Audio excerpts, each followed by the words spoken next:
Hello अस्सलाम वालेकुम good evening and welcome to रगन परेशान विद मी किरण मीर कहिड़ा हाल आहिनि तव्हांजा ठीकु आहियो ख़ैर ख़ैरियत सां आहियो आई होप त तव्हांजो वीकेंड तमामु सुठो गुज़रियो हूंदो पर हिन वीकेंड सां गॾु गॾु तव्हां इहो बि ॾिठो आहे त सॼो वीकेंड जीअं असांजे हे 2 ॾींहं गुज़री विया वरी अॼु माशाअल्लाह सां पहिरियों ॾींहुं आहे हफ़्ते जो नई स्टार्ट न्यू डे सो इन में उहा ई पुराणी ॻाल्हि त वेदर ॾाढो डिस्टर्बिंग आहे तमामु घणी डस्टी वेदर आहे ऐं उन खां अलावा मस असांजी मास्क मां जान छुटी हुई वरी असांखे इहा ई रिपोर्ट्स मिली रहियूं आहिनि त वरी सां मास्क पायो छो त हीउ जेको वेदर आहे काफ़ी इरिटेटिंग वेदर आहे हिकदमि जेको आहे गलो ख़ुश्क थी थो वञे स्किन ड्राई थी वञे स्किन ते रैशिस थी था वञनि पिया ऐं उन खां अलावा गलो एतिरी हद ताईं ख़ुश्क थी थो वञे जो साह खणण में प्रॉब्लम थो थिए सो बहितर इहो ई आहे त जेके बि नंढड़ा ॿार आहिनि जेके स्कूल गोइंग ॿार आहिनि जेके वञनि था त उन्हनि खे तव्हां मास्क पाराए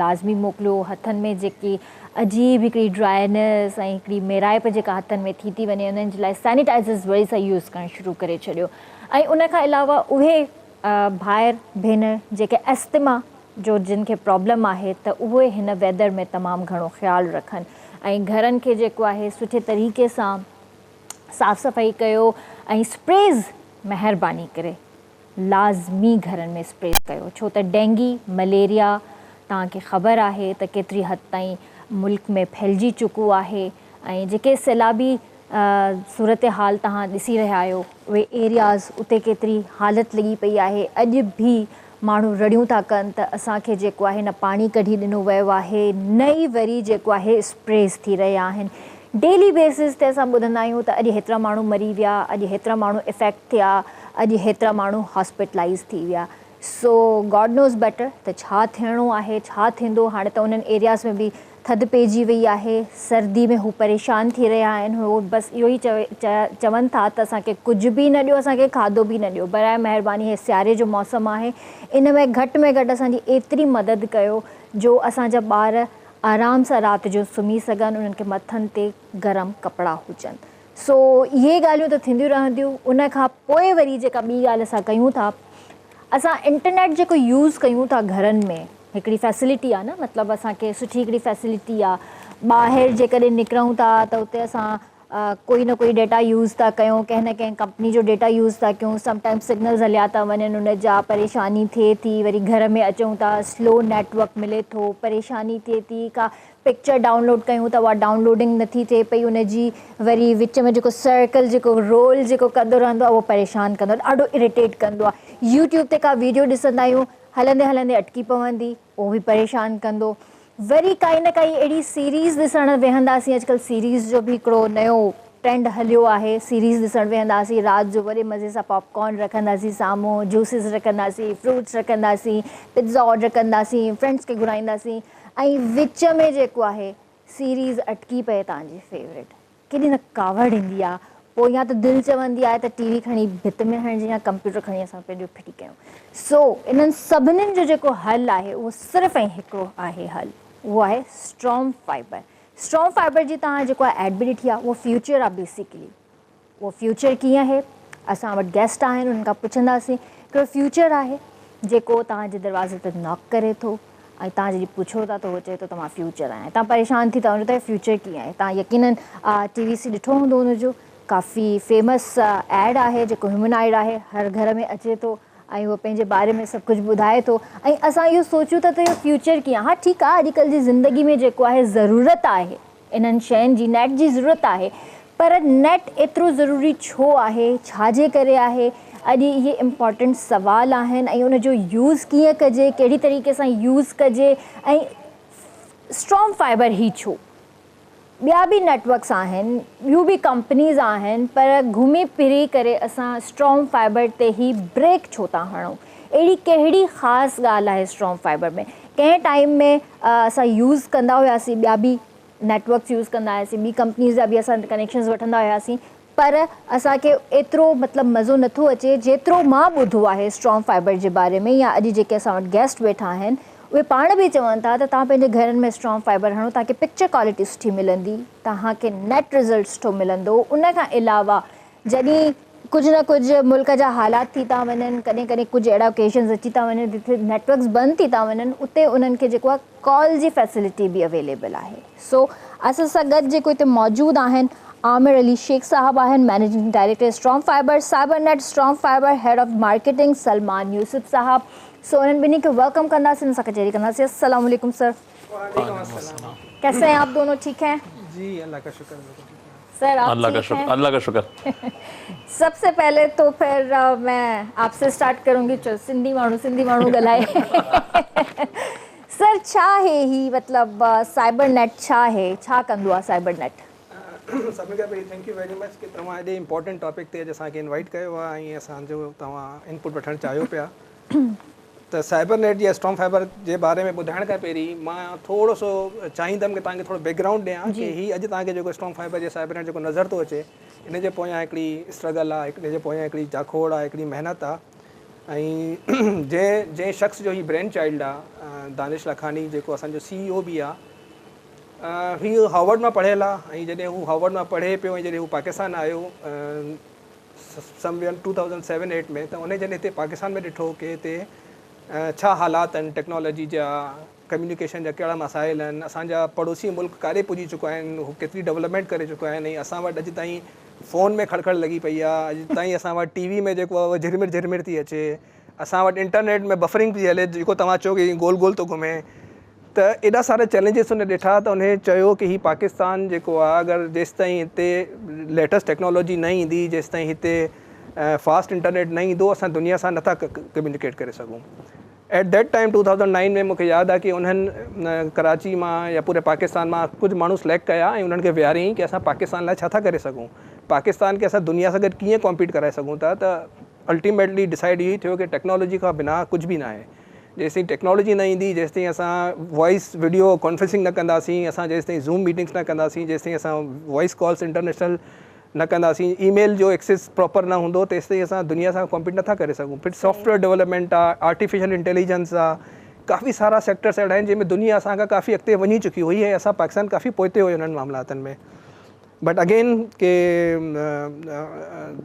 जॾहिं असां ही पाण में वेठासीं, मीटिंग्स थियूं, जॾहिं डिसाइड थियो कि असांखे कोई अहिड़ो टेलीकॉम जो इंफ्रास्ट्रक्चर विझणु खपे जेको स्टेट ऑफ द आर्ट हुजे, लेटेस्ट टेक्नोलॉजी हुजे, ऑप्टिकल फाइबर केबल बेस्ड हुजे, GPON लेटेस्ट टेक्नोलॉजी हुजे, त अगेन सवाल पैदा थियो कि ही त इज़ अ ह्यूज इन्वेस्टमेंट खपे हिन लाइ। त हिन लाइ हिकिड़ो वॾो इंफ्रास्ट्रक्चर विछाइणो पवंदो ऐं उन पूरे पाकिस्तान खे उन सां कनेक्ट करणो पवंदो। It's $1 billion project.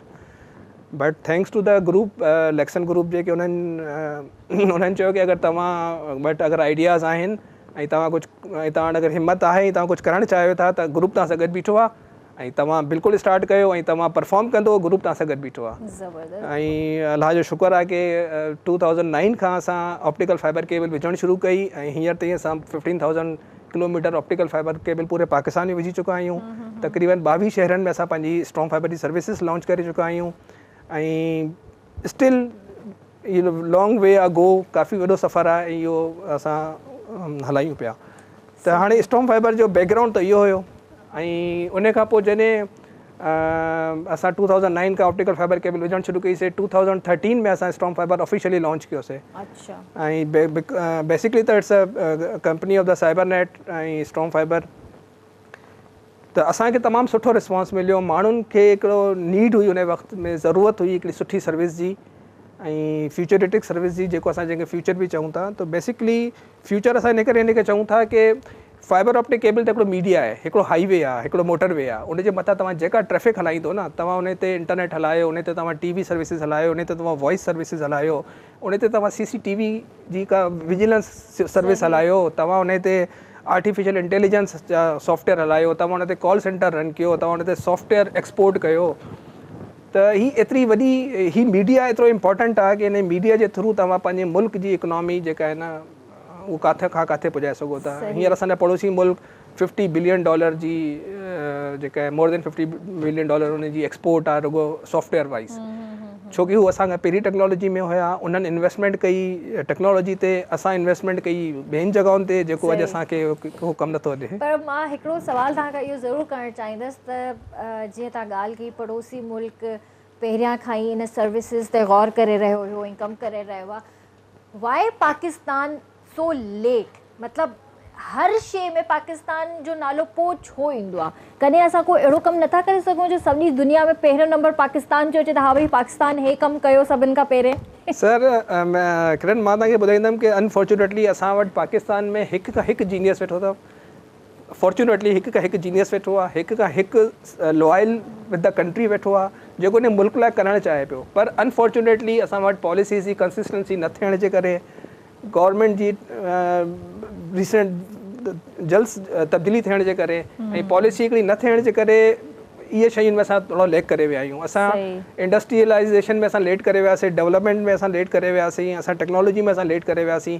गवर्नमेंट भले अचनि वञनि उहो त हिकिड़ो पॉलिटिकल इशू आहे, आवाम जंहिंखे पसंदि कंदो उनखे आणींदो, बट घटि में घटि हिकिड़ी पॉलिसी अहिड़ी हुजे जेको इन्वेस्टर फ्रेंडली हुजे, जंहिंमें इन्वेस्टर खे कॉन्फिडेंस हुजे कि ए अचे या बी अचे, मूंखे मुंहिंजे बिज़नेस खे कोई इम्पैक्ट न आहे अचिणो। त इन जे करे असां वटि इहो आहे कि असां वटि हमेशह इन्वेस्टर थोरो सो डिनल रहियो आहे, ख़ौफ़ज़दा रहियो आहे, ऐं इन जे करे असां वटि शयूं थोरी सियूं लेट थी अचनि। ऐं उहो बि उन्हनि खे शाबाश आहे कि पोइ बि इन हालातनि में बि उहो हिते इन्वेस्ट कनि था। सुठी ॻाल्हि आहे। त सलमान यूसुफ साहब भी सर क्या कहना चाहेंगे आप? जिसे अभी आमिर भाई ने कहा, बिल्कुल स्ट्रॉन्ग फाइबर लेके आ रहे हैं हम लोग। हमारी ख्वाहिश यही है कि हर पाकिस्तानी घर में इंशाल्लाह फाइबर ऑप्टिक्स जाए, फाइबर ऑप्टिक लगे। जब फाइबर ऑप्टिक लगेगी, उनके घर में पहुंचेगी, तो वहाँ के जो रहने वाले हैं वो हर कोई उस फाइबर ऑप्टिक में कोई ना कोई सर्विस यूज़ कर सकता है। अब्बू बैठ के उसमें अपनी मीटिंग्स कर सकते हैं, एक छोटा बच्चा बैठ के उसमें क्लासेस ले सकता है, एक घरेलू ख़ातीन जो होती हैं वहाँ पे वो बैठ के अपने ड्रामे वगैरह HD टेलीविज़न में देख सकती हैं, और छोटे बच्चे बैठ के उस पर सोशल मीडिया ब्राउजिंग कर सकते हैं। इन्फ्लुएंसर्स होते हैं तो वो भी, उनको भी इंटरनेट चाहिए क्योंकि वो तस्वीरें वगैरह अपलोड करते हैं अपनी वीडियोस बना के। सो एक फाइबर ऑप्टिक्स जब आपके घर पे आती है तो पूरा घराना इनेबल होता है। सही। तो पूरा एक बाशऊर घराने के अंदर एक बहुत रोल प्ले कर रहा है एक फाइबर ऑप्टिक का आना, हाई स्पीड इंटरनेट आना, HD टेलीविज़न आना, और साथ में एक वॉइस कनेक्टिविटी भी सर्विस भी हमारी, जिसको हम फ़ोन लाइन कहते हैं, वो भी जब कभी कभार सिग्नल्स डाउन होते हैं, सैलाब वगैरह है या बारिश हो तो BTS वगैरह डाउन, कुछ भी हो सकता है, तो फाइबर ऑप्टिक्स बड़े नेटवर्क्स होते हैं, वो चलते रहते हैं, लोग कनेक्टेड रहते हैं अपने प्यारों के साथ। तो ये पूरा हमारे आला मेयार के सर्विसेज हैं जो आई थिंक हर घराने के अंदर होनी चाहिए, और इंशाल्लाह हमारा यही विज़न है कि हमने पूरे पाकिस्तान में अपना नेटवर्क फैलाना है। इस साल के एंड तक हम लोग 25 शहरों में पाकिस्तान के हम लोग हमारा नेटवर्क मौजूद होगा, लाइव हो जाएगा इंशाल्लाह। यही हम लोग विजन लेके चल रहे हैं। ज़बरदस्त। लेकिन मेरा ख्याल है कि स्ट्रॉन्ग फाइबर कुछ सालों से काम तो कर रहा था कराची के अंदर। मुझे I don't know about other cities, but I am very clear about Karachi कि U people were working since last 2-3 years इन कराची, आई गेस सो उसमें क्लैरिटी जो थी वो थोड़ी सी आई थिंक सही नहीं थी, या अब आपने उसको बेटर करना स्टार्ट किया है, ऐसा कुछ हुआ है? कराची में हम लोग काफ़ी अच्छी सर्विसेज दे रहे हैं। कराची हमारा फर्स्ट शहर था जहाँ से हमने लॉन्च किया है। लोगों की बस ख्वाहिश ये थी कि आप रैपिड एक्सपेंशन कर लें, कि आप फ़ौरन डिफरेंट पूरा कराची कवर कर लें, तो वो भी हम स्लो स्टडी काम कर रहे हैं उस पर। हम लोग हर कराची का माशाल्लाह आमिर भाई हमने काफ़ी ज़्यादा एरियाज़ कवर कर लिए हैं। हम लोग अभी गुलशन के और पेनिट्रेशन कर रहे हैं, तो हम लगे हुए हैं। अच्छा जी, ॻाल्हि कई ना, असल में एंड यूज़र वटि ऑप्टिकल फाइबर केबल जो हैंडलिंग जेका आहे न, उहो उन्हनि खे एतिरो एक्सपीरियंस न हुयो। उन खां पहिरीं उहो ट्रेडिशनल मीडिया यूज़ कंदा हुया, ईथरनेट ऐं कॉपर यूज़ कंदा हुया। उन्हनि खे आइडियो न हुयो कि ऑप्टिकल फाइबर केबल खे हैंडल कीअं करिणो आहे। असां इंस्टॉल त करे ईंदा हुआसीं, but they not well aware about the technology and about the things. त इन्हनि खे शुरू में थोरो सो मुश्किल लॻो कि यार छा आहे, थोरो हथ त हलायूं त किरी तो टुटी थो पए या डैमेज थी थो वञे, या हिन खे रिपेयर कीअं कबो। कॉपर या ईथरनेट त हूंदी, माण्हू पाण ई पंहिंजी तार जोड़े वठंदा हुया। त ही वरी थोड़ी अहिड़ी स्पेशलाइज्ड फील्ड आहे कि हिन लाइ असांजा प्रॉपर टेक्नीशियंस आहिनि, प्रॉपर जेके आहिनि उहे इंजीनियर्स आहिनि जेको वेंदा आहिनि ऐं घरनि में उहे इंस्टॉल करे ॾींदा आहिनि। वरी मेंटेनेंस लाइ बि असांजी टीम ई वञी करे सघे थी।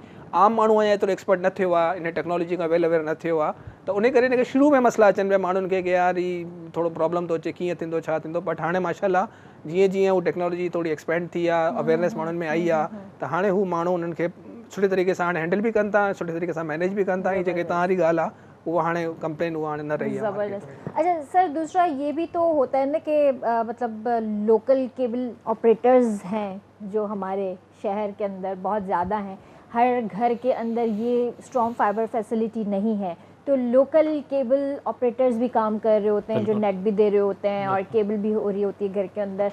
सो उनके बीच में और आप लोगों के बीच में कोई मतलब कोई मुआहदा होता है, लाइक कहते हैं ना कि हमारा एरिया है, हमारे एरिया में दूसरे आकर कंपनीज़ वाले यहाँ पे इंस्टॉलेशन करें, फिर हमारा काम ख़राब हो जाता है, इस तरह की कोई चीज़? नहीं, अब लोग सही चल रहे होते हैं। एक एरिया होता है, उसमें it's an open market area ना, तो आखिर में मेन चॉइस तो कस्टमर की होती है, फाइनल चॉइस वो किससे लेना चाहे। एक लोकल केबल ऑपरेटर भी प्ले कर सकता है, हम भी अपनी सर्विसेज दे सकते हैं। It's an open ended choice to the final customer. जो कस्टमर को बेहतर लगे सर्विसेज, वो कस्टमर सब्सक्राइब कर सकता है। किरण मां थोड़ो ऐड तव्हांखे करे छॾंदुमि कि कॉम्पिटिशन कमीशन ऑफ पाकिस्तान जेको CCP असांजो इदारो आहे, उहो जेके बि लाइसेंसीज़ आहिनि, चाहे वो केबल ऑपरेटर हुजनि, चाहे नंढी कंपनी हुजे, चाहे वॾी कंपनी हुजे, सभिनीनि खे इक्वल राइट्स ॾियनि था कि तव्हां कस्टमर खे मल्टीपल चॉइस ॾियो। हाणे वो कस्टमर जी मर्ज़ी आहे कि हो उनखे कीअं थो उनखे कंहिंखे यूज़ थो करे। एरिया डिवाइड थियणु इहा त असांजी पंहिंजी लोकल असांजी अंडरस्टैंडिंग आहे कि यार तूं हीअ एरियो संभाले वठि, मां हीअ एरियो संभाले वठां, बट इन प्रैक्टिकल इहो ठीकु न आहे। हर कस्टमर खे मल्टीपल चॉइस थियणु खपनि कि हू कंहिंजी सर्विस यूज़ करणु चाहे थो। मतिलबु को ईअं न हुजे कि कोई पंहिंजो हिकिड़ो अकेले जो बेनिफिट वठे ऐं अकेलो हुजे, उहो सुठी ॾे या बुरी ॾे, कस्टमर मजबूर आहे कि उनखे वठिणो हुजे। त असां त हिकिड़े उन रिजीम खे टोड़ियोसीं कि भई इहो न थियणु खपे, एरिया न डिवाइड थियणु खपनि, हर माण्हू खे हर एरिया में एक्सेस हुजे, जेको बि PTA जो या पेमरा जो लाइसेंसी आहे, उहो पंहिंजी सर्विस पहुचाए सघे थो हुते। यस, शुरू में असांखे थोरो मुश्किलात आयूं, लोकल केबल ऑपरेटर खे इहो लॻो कि शायदि ही असांजा रिवाइवल आहिनि, ही असांजा एनिमीज़ आहिनि, ही असांजे बिज़नेस खे ख़राबु कंदा, बट असां उन्हनि खे अल्टीमेटली रियलाइज़ करायोसीं कि असां तव्हांजा पार्टनर आहियूं, असां तव्हांजा दोस्त आहियूं, ऐं तव्हां पंहिंजो एॾो एक्सपेंडिचर्स कयो था, तव्हां एॾो पंहिंजो हेड एंड हणो था, पंहिंजा केबलूं विछायो था, एॾो कुझु ख़र्चु था कयो था, तव्हां असां खां वठो फीड, असां तव्हांखे पहुचाए ॾींदासीं तव्हांजे डोर स्टेप ते, तव्हां कस्टमर खे सर्व कयो। जेको कस्टमर असां ॾे अचणु चाहींदो उहो असां खां वठंदो, जेको कस्टमर तव्हां खां वठणु चाहींदो तव्हां खां वठंदो, त असां मिली उन मार्केट जा पार्ट ठहंदासीं। असां ईअं नथा चाहियूं कि असां रहूं ॿिया आउट थी वञनि, असां चाहियूं था कि असां बि रहूं, तव्हां बि रहो, ताकि हिकिड़ो कॉम्पिटिशन असां लाइ बि चेक एंड बैलेंस हुजे, कि असां बि पंहिंजी सर्विसिस खे सुठी रखूं ताकि असांखे ख़बर हुजे कि असांजो कॉम्पिटिटर बीठो आहे, ऐं असां उन्हनि खे बि चऊं था कि तव्हां असांखे पंहिंजो रिवाइवल न सम्झो, पंहिंजो एनिमी न सम्झो, असां मिली हिन मार्केट खे मैनेज कंदासीं। ज़ाहिरी ॻाल्हि आहे मार्केट में कुझु लो इनकम वारा बि आहिनि, कुझु हाई इनकम वारा बि आहिनि, कुझु त उन्हनि लाइ सभिनी लाइ इक्वल अपॉर्चुनिटीज़ हुजणु खपनि कि उहो कहिड़ो ब्रांड केरु वठणु चाहे थो, ऐं हिकिड़ो सुठो कंपैरिजन भी मार्केट में अवेलेबल हुजे। सही। सर, आपसे मैं ये सवाल करना चाहूँगी कि हम इसे फ्यूचर क्यों कहते हैं? फ्यूचर जो हमारा ऐड, हमारी कैंपेन है स्टॉर्म इनटू द फ्यूचर। हर इंसान को अपने मुस्तकबिल की फिक्र होती है, मुस्तकबिल में क्या करूँगा, कैसे करूँगा, हर कोई अपने फ्यूचर के बारे में सोच रहा होता है। तो हम फ्यूचर का जो कॉन्सेप्ट लेके आ रहे हैं कि हम आपको टेक्नोलॉजी लेके आ रहे हैं, fibre optics, 100% fibre optic network direct आपके घर तक। वो जो हम बात कह रहे हैं वो फ्यूचर है, पूरी दुनिया में हो रहा है। पाकिस्तान में भी स्ट्रॉन्ग फाइबर ने शुरू कर दिया है कि फ्यूचर लाया आपके लिए हमारा ह्यूमनाइट, जो उसको हम फ्यूचर ही कहते हैं, वो टेक्नोलॉजी वाला ह्यूमनाइट वो आपके घर पे आया फ्यूचर लेके, जो कि 100% फाइबर ऑप्टिक इंटरनेट आपके घर में आ रहा है, और आप उसके थ्रू अपनी पूरी ज़िंदगी फ्यूचर ट्रांसफॉर्मेशन कर सकते हैं। आपकी पूरी ज़िंदगी में डिजिटल लाइफ में एक ट्रांसफॉर्मेशन आ जाएगा कि आपको अल्ट्रा हाई स्पीड इंटरनेट मिलेगा, ultra fast internet, HD TV, और आप उसके अलावा आपकी वीडियो कॉल्स भी बहुत तेज़ हो जाएंगी, बफरिंग फ्री होगी आपकी, तो आपकी पूरी लाइफ में एक फ्यूचरिस्टिक ट्रांसफॉर्मेशन आएगा। तो इसलिए हमने इसको फ्यूचर कहा है, और वो फ्यूचर पॉसिबल है only through 100% fibre optic network, जो कि स्ट्रॉन्ग फाइबर लेके आ रहा है। सही। और जैसे हम लोग समटाइम्स व्हाट्सएप कॉल करते हैं या कोई भी ऐसी ऐप यूज़ कर रहे होते हैं फॉर कॉलिंग, तो उसमें कनेक्टिंग का बड़ा इशू आ रहा है, obviously just because of internet connection. बिल्कुल ऐसे। तो इसमें कुछ ऐसा मसला कनेक्टिंग का या कोई ऐसा इशू? नहीं, बिल्कुल भी ऐसा कोई मसला नहीं होता इंशाल्लाह। स्ट्रॉन्ग फाइबर की जो हमारा तेज़ तरीन इंटरनेट है, बल्कि हमने वो हमारा उस बंदे ने कहा है कि जो स्लो वीडियो कॉल्स पास की बात, तो इवन व्हाट्सएप पे भी आप वीडियो कॉल्स करते हैं कभी कभार अपने चाहने वालों से, अपने कॉलीग से, तो उसमें हम यही कहना चाह रहे हैं कि अब आपको इंशाल्लाह ये मसले स्ट्रॉन्ग फाइबर के थ्रू नहीं आएंगे, क्योंकि 100% फाइबर ऑप्टिक नेटवर्क इंटरनेट लगा हुआ आपके पास। ये है। किरण, फ्यूचर के बारे में तव्हांखे ॿुधायां कि असांजा जेके इन्वेस्टर्स आहिनि या असांजो जेको CEO आहे दानिश लखानी, हुनजी विजन मां तव्हांखे ॿुधायां कि मां पहिरीं तव्हांखे चयो कि fibre is just like a media, इहो हिकिड़ो हाईवे आहे, इन हाईवे ते असांखे एक्सपोर्ट करणी आहे, इम्पोर्ट करणी आहे। असांजो कंट्री जेको आहे वॾो रिच कल्चरस्ट आहे कि थर जे तव्हां ॾिसी वञो त थर में तव्हांखे केॾो हैंडीक्राफ्ट मिलंदो, तव्हां हाला हलिया वञो, तव्हां नौशेरे जी पंहिंजी सौगात आहे, शिकारपुर जी पंहिंजी हिस्ट्री आहे, चित्राल में पंहिंजी हिकिड़ी ट्रेडिशन्स आहिनि, गिलगित बल्तिस्तान पंहिंजा उन्हनि जा हिकिड़ा फ्लेवर्स मौजूदु आहिनि, ऐं हुते हुनरमंद एॾा सुठा वेठा आहिनि, पर उन्हनि खे इंटरनेशनल मार्केट में एक्सेस कोन्हे। सर, इन ॻाल्हि खे कंटिन्यू कंदा जो वक़्तु आहे ब्रेक। श्योर जी व्यूअर्स, वक़्तु आहे ब्रेक जो कार्यक्रम जो जल्दी वापसि था अचूं, सो स्टे विद अस। रंग बरंगी शाम, हाँ रंगन भरी शाम, ये रंग बरंगी शाम, हाँ रंगन भरी शाम, ये रंग बरंगी शाम, भरी शाम, ये रंग बरंगी शाम, हाँ रंगन भरी शाम, ये रंग बरंगी शाम, हाँ रंगन भरी शाम, ये रंग बरंगी शाम। वेलकम बैक व्यूअर्स ॿियो तव्हां साम्हूं हाज़िर आहियूं ऐं शोभी भाई बि असांखे जॉइन करे वरितो आहे। शोभी भाई खे बि सलाम कंदासीं। अस्सलाम वालेकुम शोभी भाई। अस्सलाम वालेकुम किरण, मेरी बहन, सबसे पहले ये कि बहुत अच्छी लग रही हैं आज आप, यकीन माने। और जो गेस्ट आए हुए हैं हमारे मेहमान हैं सर, मैं आप सारी बातें सुन रहा था और दौर ही नेटवर्क का, सोशल मीडिया का अब दौर ही वही है। तो आप लोगों को सबसे पहले तो वेलकम, दौर आप लोगों थैंक का यू है। वेरी मच जी। और जो हम ब्रेक में बात कर रहे थे तो डे ऑफ थर्ड आज यही है अपना किरण के, मंडे का डे जो होता है वो वीक का फर्स्ट डे होता है, उसमें तमाम तर काम कंप्लीट करने चाहिए, काम करने चाहिए, क्योंकि यही वो दिन है, पहला दिन जो ऐसा लगता है कि हमने हाँ जी बहुत छुट्टी के बाद कुछ किया है। तो इसलिए मैं कोशिश करता हूँ कि मंडे को अब आ जाया करूँ। अच्छा, आपके घर पे नेट सही चल रहा है? नेट चल रहा है? नहीं, बस बिल्कुल चल भी रहा नहीं। वो कनेक्टिंग आ रहा हाँ जी, होता है, वो बड़ा हो जाता मसला है, होता है। वो आपको कोई कभी आया, पिक्चर कभी भेजो, गया। कोई वीडियो भेजो, अटक जाती है। तो आप स्विच क्यों नहीं करते स्ट्रॉन्ग फाइबर पे? स्ट्रॉन्ग फाइबर पे ज़रूर, बिल्कुल एक नाम है स्ट्रॉन्ग फाइबर मार्केट में, ऐसी बात नहीं है। लेकिन ये है कि अगर हमें ये पता चल जाए कि जी इसका हमें सही तरीके से कनेक्शन कहाँ से मिलेगा, कैसे मिलेगा और किस तरह मिलेगा, सर ये तो बैठे ज़रूर। हुए ना ये आज तो स्ट्रॉन्ग फाइबर पूरा ही हमारे पास है ना।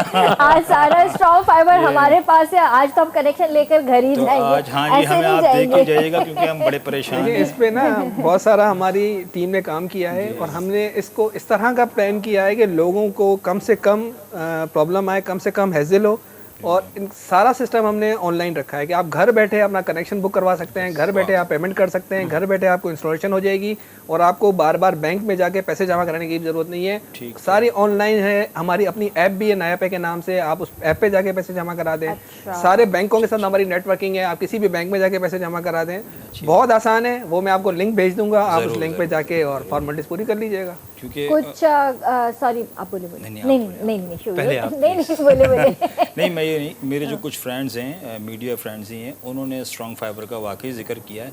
तो क्योंकि हमें वो प्रोसेस ही नहीं पता है तो इसलिए हम लोगों ने उसको अभी तक अवेल नहीं किया है। नहीं इंशाल्लाह आपको इसका बताते हैं। सिंपल बहुत ही आसान हल है। हमने अपडेटेड वेबसाइट अभी लॉन्च की है, बहुत कंज्यूमर फ्रेंडली, कंज्यूमर को सोच के बनाई गई है। आप आराम से जाके हमारे वहाँ पर ट्रिपल प्ले प्लान्स, ठीक। उसका मतलब ट्रिपल प्ले का मतलब 3 सर्विसेज, 333 इंटरनेट, टेलीविजन, फ़ोन। तो इससे हम कहते हैं triple play plans they start from 15 MB। आप वहाँ जाके वेबसाइट पे जाकर पूरी मालूमात दे सकते हैं। हमारे ये नहीं तो सोशल मीडिया का ज़माना है, तो फेसबुक पे हम, इंस्टाग्राम पे आप कभी भी हमारे इनबॉक्स पे आके हमसे, हमारे 24/7 अवेलेबल होते हैं। आप लोग क्वेरीज आंसर करने के लिए आप वो कर सकते हैं। एंड जो सबसे इंपॉर्टेंट मीडियम हमने रखा हुआ है और कुछ नहीं तो आप लोग एक कॉल कर सकते हैं। हमारा नंबर है 1111 strong, which comes down two 11178676 और साथ उससे पहले आप अपने एरिया सिटी का कोड लगा लें। सही। तो आपकी आप हमारे हेल्पलाइन, हमारे एजेंट्स होते हैं, वो आपकी कभी भी हेल्प कर हाजिर है तैयार करने को। पूरी टीम है हमारी जो हर पाकिस्तान हर शहर में जहाँ पर मौजूद है वहाँ अवेलेबल है, सही। वो हाजिर हैं आप लोगों अच्छा की। वैसे बेसिकली आप लोगों का ऑफिस कहाँ पर है? हमें हर शहर में जिधर हम मौजूद हैं हमें वहाँ ऑफिस बनाना होता है। हमारा प्रेजेंट है, सपोर्ट टीम्स हैं, सेल्स टीम्स हैं, पूरा proper office structure in all cities where we are present. ठीक है। अभी and, 25 सिटीज़ कराची के में- कराची में हमारे हेड ऑफिस हैं। हमारा हेड ऑफिस कराची में स्ट्रॉन्ग हमारे 3 ऑफिसेज हैं। गुलशन में अलग है, गुलिस्तान जौहर में अलग है, डिफेंस में अलग है, सदर में अलग है। तो हम मल्टीपल ऑफिसेज को, ताकि लोगों को रीचेबिलिटी भी हो, किसी को कोई इशू है तो हमारे ऑफिस आकर विजिट कर सके। वैसे तो हमने जिस तरह आपको मैंने बताया कि हमने ऑटोमेशन बहुत ज़्यादा की हुई है कि अगर आपको आने की ज़रूरत नहीं है, आपको कंप्लेंट देनी है, आप हमारे 24/7 कॉल सेंटर पे कॉल कर सकती हैं, फेसबुक पे, ट्विटर पे, इंस्टाग्राम पे, ईमेल के ऊपर, वेबसाइट के ऊपर। आप जो भी कंप्लेन करेंगी, अप्रिशिएट करेंगी या कोई देना चाहेंगी, कोई मशवरा देना चाहेंगी आप, तो हमारी 24/7 उस पर टीमें अवेलेबल होती हैं जो आपको रिस्पॉन्ड करेंगी और आपके मसाइल को हल करेंगी। तो हमारे पास काफ़ी सारा इस पर हमने काम किया हुआ है ऑटोमेशन के ऊपर। इवन यहाँ तक कि अगर आपका जो रजिस्टर्ड नंबर है स्ट्रॉन्ग फाइबर के साथ अगर आप उस नंबर से कॉल करेंगे तो आपको कंप्यूटर रिस्पॉन्ड करेगा, आपका नाम, आपका एड्रेस, आपको आइडेंटिफाई करेगा और आपको बताएगा कि आपका इशू क्या है, क्या आपका जो सर्विसेज अगर बुरी चल रही है तो उसके पीछे क्या बैकग्राउंड है, क्या लाइव पावर का इशूज़ है, बैंडविड्थ का इशूज़ है, इंटरनेट का इशूज़ है, वो सब आपको कंप्यूटर खुद गाइड करेगा, किसी फिजिकल आदमी होने की ज़रूरत नहीं है। सही। अच्छा, दूसरा ये मुझे बताइए कि मैं उर्दू में बात कर रही हूँ जिससे आप भी समझ जाएं कि अब जैसे कराची के अंदर, अब लेट्स सपोज मैं DHA फेज़ 2 में ही रहती हूँ, ठीक है, तो अब यहाँ पर आपका जो ये इंटरनेट का जो भी सिस्टम है वो यहाँ पे सही वर्क कर रहा है। अगर नॉर्थ साइड या गुलशन साइड या फिर जौहर साइड, तो कुछ एरियाज़ भी ऐसे होते हैं कि जहाँ पे ये नेटवर्क सही काम नहीं भी कर रहा होता। नहीं, इस ऐसा तरह नहीं होता। का भी नहीं होता नहीं है नहीं कुछ नहीं issue? किरण, मैं आपको बताऊं कि अगर हम चित्राल में भी हम अपनी सर्विसेज लॉन्च करें, जैसे मैंने आपको पहले बताया था कि हमारी कंपनी का जो विजन है, एरिया वाइज होता है ना कुछ? नहीं, एरिया वाइज कुछ भी नहीं। हम क्योंकि टेक्नोलॉजी बेस्ड कंपनी है हमारी, हमारे पास सारी ऑटोमेशन हुई है और हमारा पूरा सेंट्रलाइज्ड पूरा सॉफ्टवेयर और पूरा बीरेज और बिलिंग सिस्टम और ये बड़ा सेंट्रलाइज्ड है। अगर आप हमारा डेटा सेंटर देखेंगी तो वो पूरा सेंट्रलाइज्ड है और वो सिमिलर सर्विसेज दुनिया पाकिस्तान के हर कोने में सेम सर्विस पहुंचाएगा।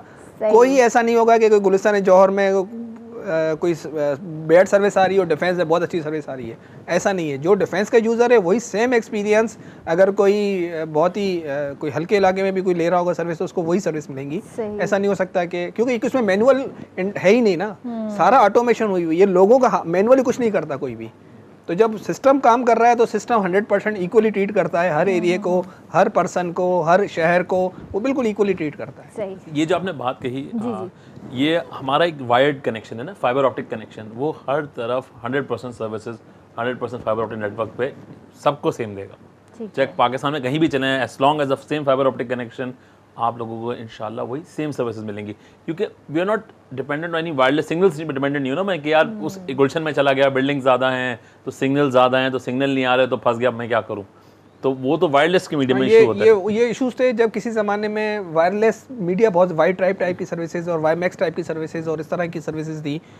इवन अभी भी अगर आप मोबाइल ऑपरेटर को अब यूज़ करते हैं तो अगर सम टाइम किसी जगह पे सिग्नल सही आ रहा होता है, कहीं की सिग्नल सही नहीं आ रहा, तो ये इशू आता है वायरलेस मीडिया के ऊपर। हमारा है वायर्ड मीडिया, जब ऑप्टिकल फाइबर केबल घर के अंदर तक आ रहा है, जब घर के अंदर तक आ रहा है तो फिर उसको कहीं कोई इंटरप्शन नहीं आ रही, कोई ब्लॉकेज नहीं है। लोगों ने जिस तरह ये फ्यूचर का नाम दिया हुआ है, तो फ्यूचर तो फिर हमारे हाथ में भी होना चाहिए, तो इसकी कोई डिवाइसेस, वायरलेस डिवाइसेस वाला कोई सिस्टम देखिए, जैसे हमारा अपना जो हम घर पे डिवाइस लगाते हैं वो इटसेल्फ वाईफाई होता है कि वो एक सर्टेन एरिया को वाईफाई सिग्नल दे रहा है। वो तो घर के अंदर हो गया ना। मुझे स्ट्रॉन्ग फाइबर, अगर मैं बाहर कहीं जा रही हूँ, मुझे उसकी ज़रूरत पड़े, मुझे ये नेटवर्क समझ में आ रहा है, तो मैं चाहूँगी कि अब मैं बाहर भी इसको लेके घूमूँ, तो वो कोई नहीं। उसके लिए हमने क्या किया है कि जितने भी पब्लिक प्लेसेस हैं, अगर आप जितने भी बड़े शॉपिंग सेंटर्स हैं, जितने भी रेस्टोरेंट्स हैं, आप वहाँ पे जाएंगे तो आपको हमारा फ्री वाईफाई मिलेगा। आपको free wifi services strong fibre की मिलेंगी। आप सर्च करेंगे तो आपको फूड स्ट्रीट्स पे है हमारी, चाहे वो बंस रोड की हो, चाहे वो बोट बेसन की हो, चाहे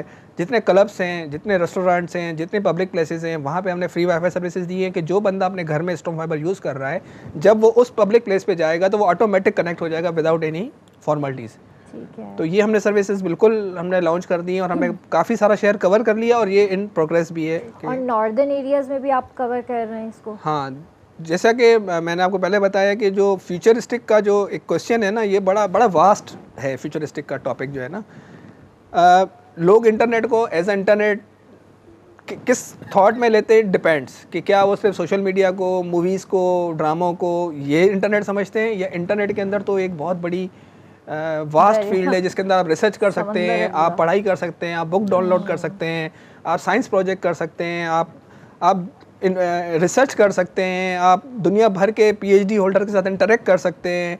तो ये फ्यूचरिस्टिक का मतलब ये कि हम आपको वो मीडिया प्रोवाइड कर रहे हैं जहाँ पे जाकर आप अपनी प्रोडक्ट को सेल कर सकते हैं। आज अगर मेरा बेटा या मेरी बेटी अगर आज बहुत अच्छा सॉफ्टवेयर पे या कंप्यूटर पे काम उसको करना आता है, लेकिन आज से पहले उसको इंटरनेशनली एक्सपोजर नहीं था, आज मैंने उसको स्ट्रॉन्ग फाइबर का कनेक्शन दे दिया कि तुम दुनिया से कनेक्ट हो जाओ, अपनी प्रोडक्ट को लॉन्च करो दुनिया के अंदर।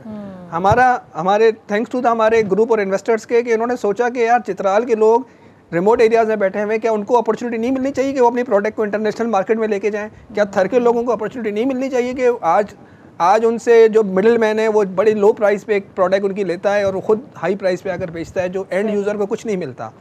तो टेक्नोलॉजी आने की वजह से एंड यूज़र इनेबल हो जाएगा कि अपनी प्रोडक्ट को वो दुनिया के अंदर ले जाए, दुनिया के अंदर अपनी अच्छी प्राइस उसको मिले, वो खुशहाल होगा तो हमारा मुल्क खुशहाल होगा। इंशाल्लाह इंशाल्लाह सर, और थैंक यू सो मच आप दोनों के आने के लिए। मैं थैंक यू कहना चाहूँगी कि आप दोनों ने अपना कीमती वक्त दिया, हमें बहुत नॉलेज हमें मिली इस बारे में। और मां भी तव्हांखे ज़रूरु चवणु चाहींदसि जेका बि सर्विसिस तव्हां यूज़ कयो था त उनखे जेको आहे तव्हां क्विट कयो ऐं स्विच थी वञो स्ट्रॉन्ग फाइबर ते, छो त स्ट्रॉन्ग फाइबर हिकु ज़बरदस्त फ्यूचर आहे ऐं इंशाल्लाह तव्हांखे हिन में कोई बि प्रॉब्लम फेस न करिणो पवंदो, स्पेशली जॾहिं तव्हांजी फेवरेट सीरीज़ हलंदी हूंदी। Thank you so much sir. कोई मैसेज देना चाहेंगे आप? मैसेज कोई ख़ास नहीं है, मैसेज सिर्फ इतना है कि being a nation we have to do work hard, हमें काम करना चाहिए। और आपके पास अब मीडिया अवेलेबल है, इस मीडिया के थ्रू आप काम करें, मेहनत करें, रिसर्च करें और टेक्नोलॉजी में अपने मुल्क को आगे ले जाएं इंशाल्लाह। जी सर।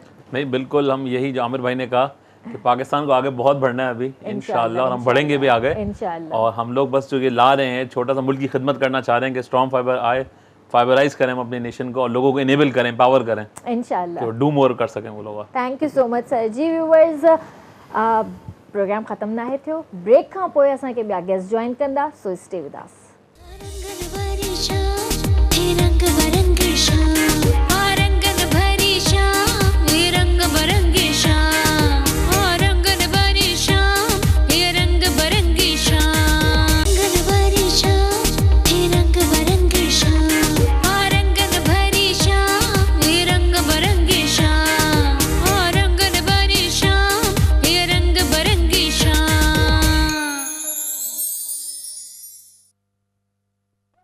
व्यूअर्स में तव्हां साम्हूं हाज़िर आहियूं ऐं हाणे जंहिं गेस्ट असांखे जॉइन कयो आहे माशाल्लाह सां उन्हनि जो हिकिड़ो बहितरीनु सॉन्ग ॾाढो फेमस थियो आहे ऐं उन ते एतिरा त टिकटॉक्स ठाहिया आहिनि, एतिरा त टिकटॉक्स ठाहिया आहिनि जंहिंजी का हद कोन्हे का।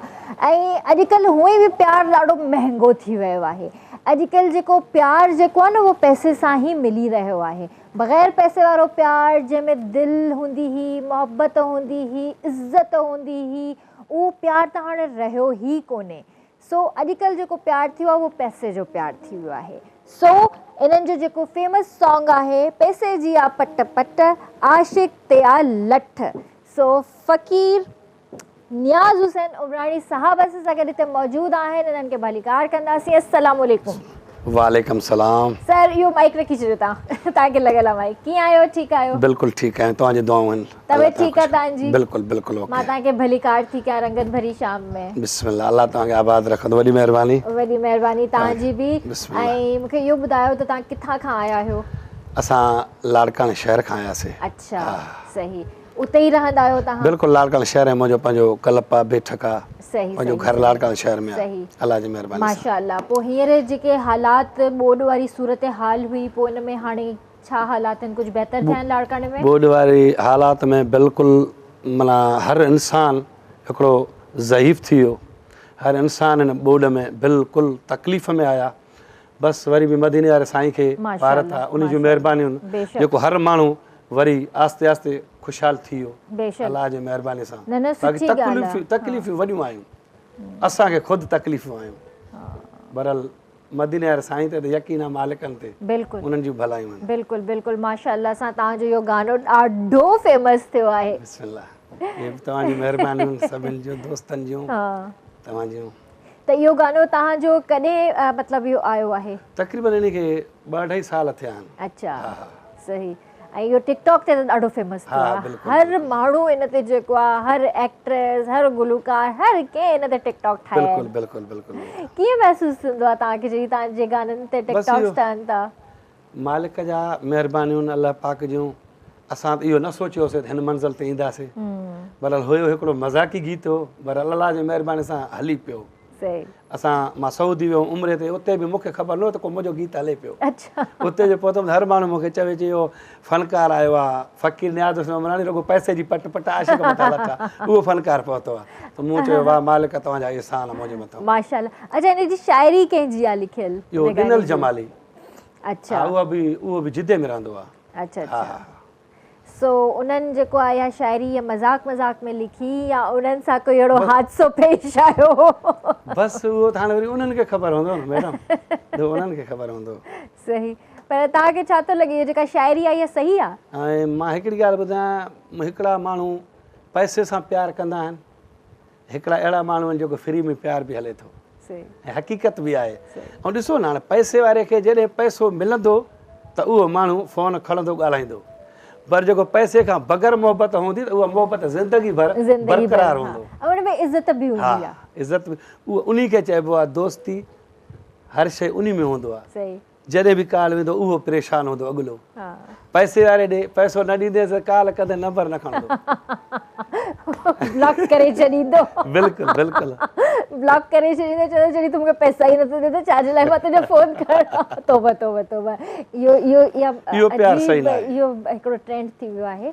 सो इन्हनि शयुनि खां थोरो गुरेज़ कंदा कयो। उन्हनि आशिक़नि खे ज़रूरु चवणु चाहींदुसि त इज़त, प्यार, मोहब्बत जेका हूंदी आहे न सभिनि खां पहिरियां हूंदी आहे। सो व्यूअर्स, तव्हां बि असांजे प्रोग्राम में शामिलु थी सघो था, असांखे लाइव कॉल करे सघो था, ऐं भाउ सां ॻाल्हाइणु चाहियो था त उन्हनि सां बि ॻाल्हाए सघो था, मूंसां ॻाल्हाइणु चाहियो था या शोभी भाई सां ॻाल्हाइणु चाहियो था त बिल्कुलु तव्हां असांखे कॉल करे सघो था। सर, मां चाहींदसि तव्हां असांखे प्लीज़ इहो गानो हींअर ई ॿुधायो। बिल्कुलु ॿुधायूं था।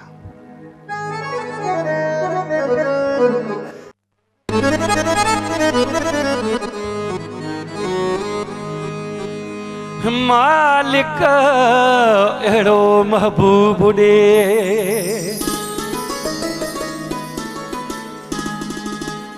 जे सॼो ॾींहुं करे मूं सां प्यार,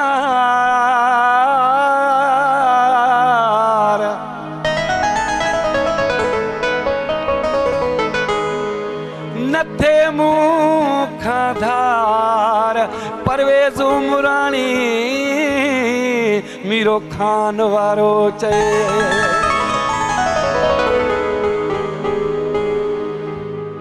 वो अहिड़ो सोणो नथो सुझे जेको फ्री में करे प्यार, वो अहिड़ो सोणो नथो सुझे जेको फ्री में करे प्यार, रुगो पैसे जी पट पटा आशिक मथां लठा, रुगो पैसे जी पट पटा आशिक मथां लठा, अहिड़ो सोणो नथो सुझे जेको फ्री में करे प्यार, अहिड़ो सोणो नथो सुझे जेको फ्री में करे प्यार, रुगो पैसे जी पट पटा आशिक मथां लठा, रुगो पैसे जी पट पटा आशिक मथां लठा, अहिड़ो सोणो नथो सुझे जेको फ्री में करे प्यार, अहिड़ो सोणो नथो सुझे जेको फ्री में करे प्यार।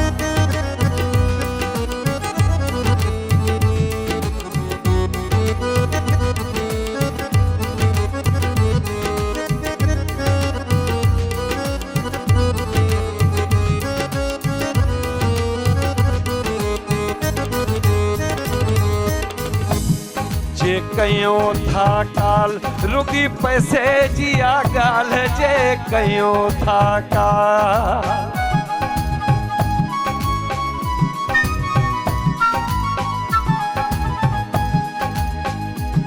जे कयूं था काल रुगी पैसे जी आ ॻाल्हि, जे कयूं था काल रुगी पैसे जी आ ॻाल्हि, अहिड़ो सोणो नथो सुझे जेको फ्री में करे प्यार, अहिड़ो सोणो नथो सुझे जेको फ्री में करे प्यार, रुगो पैसे जी पट पटा आशिक मथां लठा, रुगो पैसे जी पट पटा आशिक मथां लठा, अहिड़ो सोणो नथो सुझे जेको फ्री में करे प्यार, अहिड़ो सोणो नथो सुझे जेको फ्री में करे प्यार।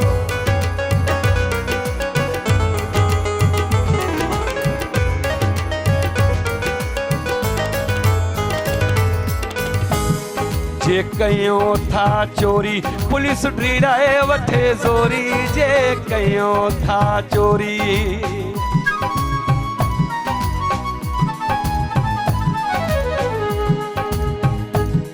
जे कयूं था चोरी पुलिस ड्रीड़ाए वठे वठे ज़ोरी जे कयूं था चोरी पुलिस ड्रीडाए वठे ज़ोरी अहिड़ो सुहिणो नथो सुझे जेको फ्री में करे प्यार अहिड़ो सुहिणो नथो सुझे जेको फ्री में करे प्यार रुगो पैसे जी पट पटा आशिक मथां लठा रुगो पैसे जी पट पटा आशिक मथां लठा अहिड़ो सुहिणो नथो सुझे जेको फ्री में करे प्यार अहिड़ो सुहिणो नथो सुझे जेको फ्री में करे प्यार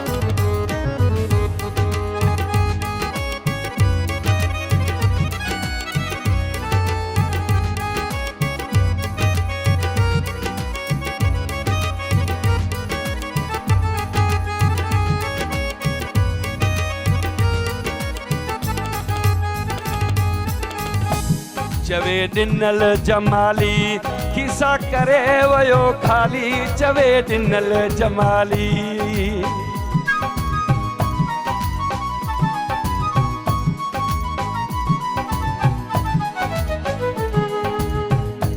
चवे ॾिनल जमाली किसा करे वयो खाली चवे ॾिनल जमाली किसा करे वयो खाली अहिड़ो सुहिणो नथो सुझे जेको फ्री में करे प्यार अहिड़ो सुहिणो नथो सुझे जेको फ्री में करे प्यार रुगो पैसे जी पट पटा आशिक मथां लठा रुगो पैसे जी पट पटा आशिक मथां लठा अहिड़ो सुहिणो नथो सुझे जेको फ्री में करे प्यार अहिड़ो सुहिणो नथो सुझे जेको फ्री में करे प्यार अहिड़ो सुहिणो नथो सुझे जेको फ्री में करे प्यार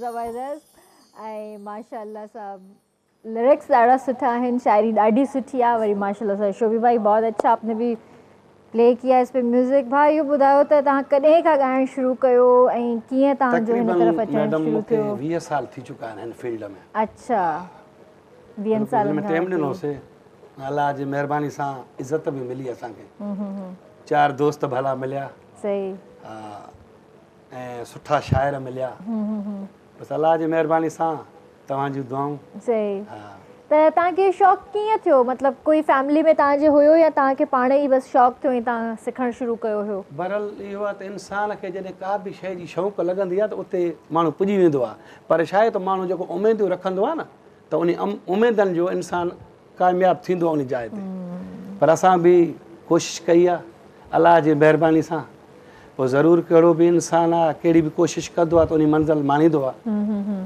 त तव्हां मतिलबु एल्बम्स तव्हांजा आया मार्केट में बिल्कुलु आया ऐं तव्हां ईअं फंक्शन्स वग़ैरह कंदा आहियो हा मुंहिंजो हाणे बि मशहूरु गीत हिकिड़ो हले थो तव्हां त ॿुधो हूंदो मां सां तव्हां बि टिकटॉक ठाहियो हूंदो अमल तुंहिंजी दुआऊं मूंसां साण आहिनि भले साड़ोला सड़ंदा वतन गानो ॿुधियल आहे पर न मुंहिंजो टिकटॉक नाहे ठहियल न थिए इंसान आहे बहरहाल छो त उन में हिकिड़े ई आई डी में मूं ॾिठो त माना 26,000 माण्हुनि टिकटॉक ठाहियो हिकु आई डी में माशाअल्लाह हा उहो बिल्कुलु उन में उहो शाइर जेको आहे मुंहिंजो जिदे में रहंदो आहे मुंहिंजो भाइरनि जहिड़ो दोस्त आहे कुर्बान कोलाची उहो मुंहिंजो हर केसर जो सिलेक्शन शाइर आहे अच्छा रईस अब्दुल हमीद जोयो साहिबु अच्छा अच्छा हा जंहिं मुनीर खोसो तव्हां ॿुधो हूंदो जी। इहे सभु मुंहिंजा सऊदी शाइर आहिनि ऐं सुठा भला दोस्त आहिनि माशाअल्लाह अॼुकल्ह शाइर सुठो लिखनि था ऐं थोरो चेंज करे लिखनि था ऐं सुठा गाना हींअर मार्केट में अची रहिया आहिनि त तव्हां हींअर छा एल्बम्स वारो टाइम त हलियो वियो बिल्कुलु ऐं त हींअर तव्हां यूट्यूब वग़ैरह लाइ कमु कयो पिया या कुझु महफ़िलूं वग़ैरह कयो पिया बसि इहो आहे त कंपनी में कंदो आहियां मां एसआर प्रोडक्शन में अच्छा हा उन में एल्बम मुंहिंजा थींदा आहिनि हे 8 एल्बम आहे कई आहे रिकॉर्डिंग थी वई थी वई उहा बि उन में बि मूं हिकिड़ो अमर जो गीत ॻायो आहे अच्छा। इनशाला उहो बि मूंखे यकीन आहे त मार्केट में ईंदो ऐं धूम मचाईंदो उहो गानो ज़बरदस्त हींअर ताईं टोटल तव्हांजा 8 एल्बम आया आहिनि न न न न अच्छा तक़रीबन मुंहिंजा 200 खनि एल्बम 200 खनि एल्बम हा अची चुका आहिनि मां छा आहे त ॻाईंदो हुउमि यकतारे ते अच्छा हाणे वरी मां हूअं ॻाईंदो आहियां फ्रेश बि ॻाईंदो आहियां यकतार ते बि ॻाईंदो आहियां जो वरी यकतार हुजे वरी अॼु तव्हांखे अञा ॿियो रंग ॿुधायां सही हा त यकतारे खां बग़ैर तव्हांखे प्रॉब्लम नथो थिए न त काफ़ी माण्हुनि खे थींदो आहे प्रॉब्लम न न न अलाह जी महिरबानी सां इहो मालिक जी महिरबानी आहिनि इहो कॾहिं बि असांखे न थियो आहे न वरी थींदो ई सही सही हा माशाअल्लाह ज़बरदस्त पोइ हींअर छा था ॿुधायो हाणे बि मां तव्हांखे सुठो गीत ॿुधाईंदुसि मुंहिंजो मशहूरु गीत आहे उहो बि टिकटॉक ते असां तिरीअ ते हुयो नांग पालियो अच्छा हा उहो गीत मां नज़र कंदुसि छो त गीत कहिड़ो बि आहे त मां तव्हांखे ॿुधाईंदुसि ऐं इनशाला उहो तव्हांखे ॿुधल बि हूंदो ऐं मशहूरु गीत हूंदो जी जी जी इहे हा बेरवी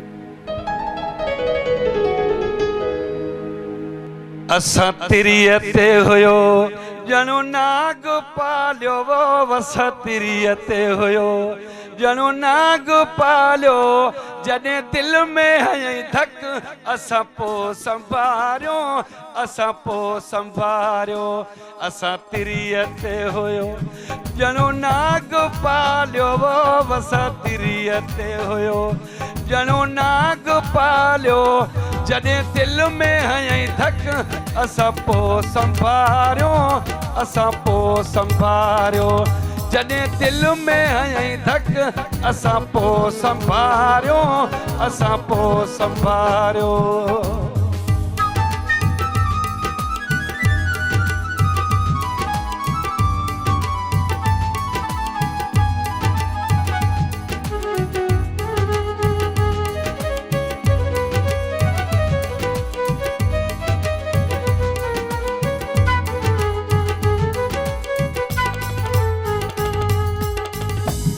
असां सोचियो बि न हो ईअं बि थींदो वावो असां सोचियो बि न हो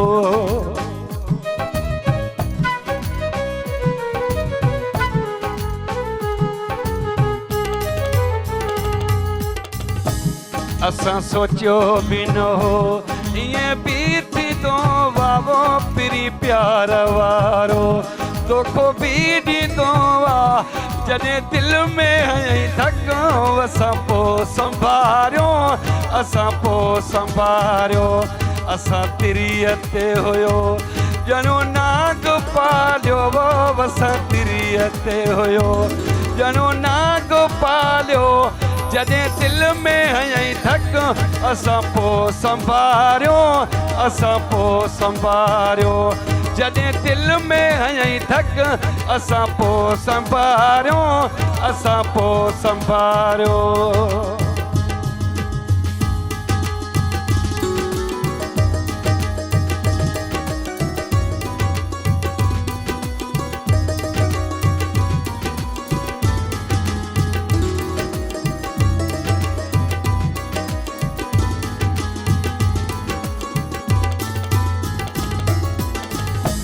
जीअं चयो माण्हुनि बीठी ॻाल्हि उहा आई वो जीअं चयो माण्हुनि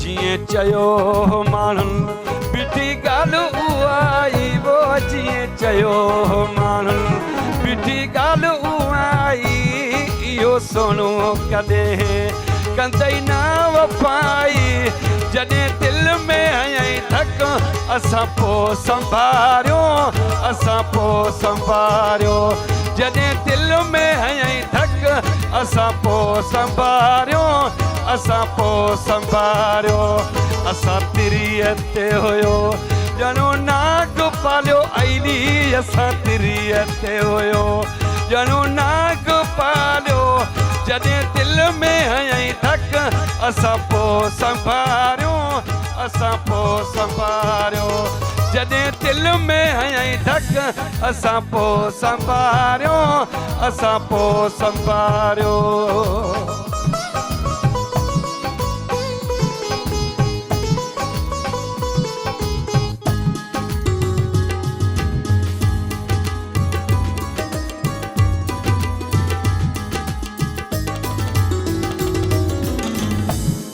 वाहिद पंवर सां कयईं बेवफ़ाई दिली चोट ॾेई कयईं बि तबाही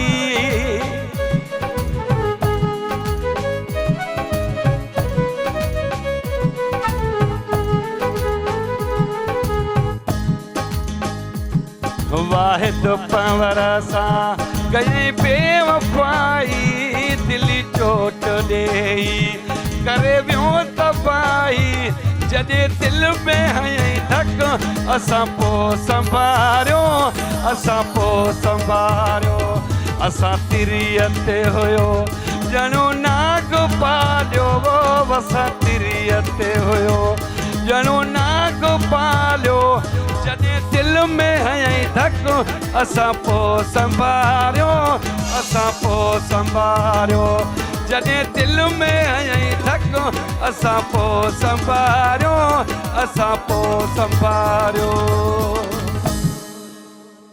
वाह वाह वाह वाह वाह ज़बरदस्त ही तव्हांजे कहिड़े एल्बम जो गानो आहे ही जेको हाणे आयो आहे एल्बम हुन जो इनखे बि सुठो टाइम थी इनखे बि सुठो टाइम थी वियो आहे अच्छा माशाल्लाह इहो बि बहितरीनु गानो आहे तव्हांजो ऐं तव्हांजा तक़रीबन सभु गाना फेमस आहिनि हा अलाह जी महिरबानी सां तव्हांजूं दुआऊं दोस्तनि जूं दुआऊं ऐं मूंखे पंहिंजे अम्मी जीजा जूं एतिरियूं दुआऊं आहिनि माशाल्लाह माशाल्लाह बसि उन जूं महिरबानियूं अम्मा तव्हांजी हयात आहे हा हा माशाल्लाह पोइ ख़ुशि थींदी हूंदी ॾाढो बिल्कुलु बिल्कुलु अमड़ो लॻो पियो आहे टेलीविज़न घर में हा ॾिसंदा आहियूं असां केतिरी ॾिसंदा आहियूं तव्हांखे दिलि ॾिसंदा आहियूं वॾी महिरबानी तव्हां ॿाहिरनि जी मोहबत आहे ऐं तव्हां सभिनीनि जूं दुआऊं आहिनि जंहिंजे करे असां हिते वेठा आहियूं ऐं डेली सुठा सुठा शोज़ असां पंहिंजे व्यूवर्स लाइ खणी था अचूं भाउ मूंखे इहो ॿुधायो त तव्हांजो उस्ताद केरु रहियो आहे मुंहिंजो उस्ताद तव्हां कंहिं दौर में ॿुधो हूंदो फनकार वज़ीर अली उमराणी जी जी जी सुठो फनकार थी गुज़रियो ऐं नाले वारो फनकार जंहिं टाइम में उस्ताद जलाल हुयो जी जी गुलशेर तेवणो हुयो मरहूम ऐं वज़ीर उमराणी हुयो बिल्कुलु वज़ीर उमराणी नाले वारो फनकार थी गुज़रियो अच्छा उन्हनि ऐं अॼु बि वज़ीर उमराणी जा मां चवां थो त घटि में घटि उन टाइम जी ॻाल्हि आहे पोइ बि वज़ीर उमराणी जो 1002 केस थियल आहे हा हा सुठो फनकार हो नाले वारो फनकार आहे अॼु बि ॻाईंदो आहे बहरहाल हाणे त वरी हुननि जी पछाड़ी आहे हा उन हिसाब सां सुठो उस्ताद आहे असांजो अलाह जी महिरबानी सां सही केतिरो अरसो तव्हां उन्हनि खां जेको आहे सिखिया मां बिल्कुलु उस्ताद सां गॾु तक़रीबन मां 3-4 साल अच्छा हा गॾु हुयो ऐं उन खां पोइ उन खां पोइ असांखे पाण उस्ताद चयो त बाबा हाणे तव्हां तयारु आहियो पंहिंजा प्रोग्राम करे सघो था अच्छा शादियुनि जा प्रोग्राम उन जी माना दुआ सां पोइ असां अलॻि प्रोग्राम करणु चालू कयासीं अच्छा अच्छा सही माशाअल्लाह ज़बरदस्त या त सुठी ॻाल्हि आहे ऐं अहिड़ा घटि उस्ताद हूंदा आहिनि जेके 2-3 सालनि में ई जेको आहे पंहिंजे शागिर्द खे सफ़ा तयारु करे छॾनि न त घणो करे त इहो थींदो आहे जो चवंदा आहिनि त न अञा तव्हां सही न आहियो 2-3 साल अञा तव्हांखे लॻंदा उहो वरी मैडम उहे वरी लालच रखंदा आहिनि उहे उस्ताद त माना हिन शागिर्द खे पटे खाऊं सम्झी आयो पोइ अहिड़ा बि उस्ताद आहिनि सही ईअं न आहे त को 5 आङुरियूं बराबरि न अहिड़ा बि आहिनि बहरहाल उस्तादनि खे अलाह वधाईंदो असां उस्तादनि जे पेरनि जी जुती आहियूं उन्हनि जूं दुआऊं आहिनि ऐं मूंसां उस्ताद सुठो प्यारु हुयो ऐं बहरहाल जो असां तयारु थियासीं ॻाइण वॼाइण जे लाइ थी वियासीं त मूंखे इहे लफ़्ज़ हुन जा अॼु ताईं यादि आहिनि त बाबा वञी पंहिंजो रोज़ी कयो पंहिंजे पीउ माउ जे लाइ कयो वॾी माना असांखे सबक़ु माना सुठे तरीक़े सां ॾिए पियो ऐं उन जे दुआउनि सां असां निकितासीं बिल्कुलु शादियुनि जा प्रोग्राम हेॾो होॾो वरी हेॾो टिकटॉकनि ते हेॾे होॾे बि धूम थी वियो अलाह जी महिरबानी सां टिकटॉक त ख़ैर हाणे आया कुझु साल थिया आहिनि पर ही जेके फंक्शन्स वग़ैरह जेके थियनि था जीअं हाणे ही जेको सिलसिलो बोर्ड वारो अची वियो आहे हाणे इहे महफ़िलूं इहे फंक्शन त हाणे मुंहिंजे ख़्याल सां काफ़ी टाइम लॻंदो इन्हनि खे वरी सां इन में इहो आहे त फनकारनि खे धकु लॻी वियो हर फनकार खे छो त माण्हुनि जा फसल जेके आहे उहे ॿुॾी विया का शइ न बचियो माण्हुनि जे लाइ बहरहाल अलाह त कंहिंखे न छॾींदो आहे न हाणे तव्हां ॾिसो न दुनिया जा माण्हू केतिरो बि असां सां मोहबत कंदा आहिनि बहरहाल जॾहिं ॾुखी वक़्तु ईंदो आहे न त केरु कंहिंखां न पुछणु ईंदो आहे पर अलाह पाक जेको आहे न उहो त मालिक ख़ालिक आहे बेशक उहो ॾुखे वक़्त में बि न छॾींदो आहे बेशक बेशक कॾहिं बि तव्हां ॿुधो हूंदो त को माण्हू बुखे न सुतो हूंदो कहिड़े बि तरीक़े सां उनखे अलाह पाक ॾींदो आहे पर माण्हू जाॻिराए उथारे बि उनखे लंगर कराईंदा आहिनि मालिक जे नाम तां सॾु कनि अलाह कंहिंखे न छॾींदो बहरहाल बिल्कुलु तकलीफ़ वारियूं इहे ॾींहं आया जेको हर माण्हू निभाए वियो ऐं बिल्कुलु हर माण्हूअ ॾुख ॾिठा बिल्कुलु मुंहिंजो ॻोठु आहे नंढिड़ो ॻोठु आहे असांजो 100-150 ॻोठ खनि आहे घर आहे उन में तक़रीबन 41-42 घर रही पिया मुंहिंजे पंहिंजे ॻोठ जी ॻाल्हि थो कयां बाबा सरमस्त ख़ान उमराणी मशहूरु आहे, नाले वारो ॻोठु आहे, मीरो खान लॻ ॻोठु आहे पंहिंजो। उन में 41 42 माना घर टही पिया। तव्हां छा था सम्झो त इन्हनि जो उहो ऐं किरी बि अहिड़नि जा पिया जेके ग़रीब मिसकिन आहे। ऐं कंहिं माण्हूअ मैडम असां खां न पुछियो त छा थियो छा न थियो। बहरहाल असां अलाह खे अर्ज़ु कयोसीं, अलाह पाक जा एहसान आहिनि ऐं अलाह खां अॻिना लाइ बि मालिक जन खे बेशक हाँ, बेशक भाई उनके पार था। ही टाइम ही वक्त ही अहिड़ो आहे जो अल्लाह खां सवा कोई भी मददगार कोन्हे को। बिल्कुलु। ऐं इंसान बेशक वसीलो आहे जंहिंमें रहम पवे। ॻाल्हि इहा त जंहिंमें रहम हाँ, हुजे, बिल्कुलु, जंहिंमें बिल्कुलु। एतिरो दिलि हुजे, एतिरो जिगरो हुजे जंहिंमें, सो उहो ई अॻिते ईंदो आहे ऐं मदद कंदो आहे इंसाननि जी। पर मां चवंदी आहियां त उहो इंसान न, उहो इंसान जे रूप में फ़रिश्ता मोकिलींदो आहे अल्लाह सां। हाय, उहे फ़रिश्ता हूंदा वाह आहिनि। मालिक वाह। न, इहा हक़ीक़त ॻाल्हि आहे, हर कोई नथो करे सघे। इहे फ़रिश्ता हूंदा आहिनि जेके इंसान जे रूप में अचनि था ऐं बिला गर्ज़, बिला कंहिं लालच ऐं इंसानी मदद करे हलिया था वञनि पिया। ये मालिक जो रंग आहे। बेशक ईअं ई आहे। सो तव्हां बि दिलि न लाहियो, इंशाअल्लाह अल्लाह पाक जेको आहे आसानी कंदो सभिनीनि जे लाइ। जीअं तव्हां आहियो, तव्हांजो ॻोठु आहे, इहे केतिरा ई असांजी सिंध जा ॻोठ आहिनि, केतिरा ई घर रही विया ऐं जेके सफ़ा ख़तमु थी विया। मां उन्हनि खे बि चवणु चाहींदसि, तव्हां दिलि न लाहियो, अल्लाह में उमेदु रखो। इंशाअल्लाह इंशाअल्लाह अल्लाह पाक आसानी कंदो ऐं वरी सां ही घर ठहंदा, वरी सां इंशाअल्लाह इन्हनि अङणनि ते नंढड़ा नंढड़ा गुल जेको आहे वरी थींदा, नवा गुल थींदा ऐं इहे ई नंढड़ा नंढड़ा ॿार इन्हनि अङणनि ते वरी खेरंदा इंशाअल्लाह। इंशाअल्लाह अल्लाह पाक इंशाअल्लाह वो ॾींहुं ईंदो मौला कंदो। इंशाअल्लाह ही वक़्तु बि गुज़री वेंदो। गुज़री ही वक़्तु बि गुज़री वेंदो। ॾुखियो वक़्तु आहे, मां सम्झी सघां थी, मुश्किलातूं आहिनि, ॾुखियो वक़्तु आहे, इंशाअल्लाह ही वक़्तु बि गुज़री वेंदो। सो दिलि न लाहियो, अल्लाह में उमेदु रखो ऐं चवंदा आहिनि न त नियत साफ़ त मंज़िल आसान। सो इंशाअल्लाह असांजी नियतूं साफ़ आहिनि त अॻिते मंज़िल असांजी आसान ई थींदी इंशाअल्लाह सां। मुंहिंजे ख़्याल सां ब्रेक बि आहे, न आहे ब्रेक। ओके, कॉल आहे। हेलो, अस्सलाम वालेकुम। जी भाउ, कहिड़ा हाल आहिनि तव्हांजा? ठीकु आहियो?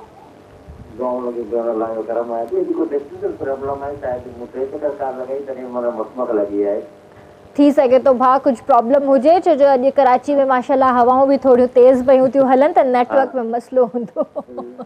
बिल्कुलु बिल्कुलु अॼु जेको फनकार वेठो आहे सो उहो आहे बि भाउ माना तमामु घणो प्रोग्राम खे चार चंद पिया लॻाए न। जी जी जी जी जी। ऐं शर्मा साहब ऐं अवांजी जेकी कोशिशूं आहिनि उन्हनि खे सलाम आहे असांजो। वालेकुम अस्सलाम।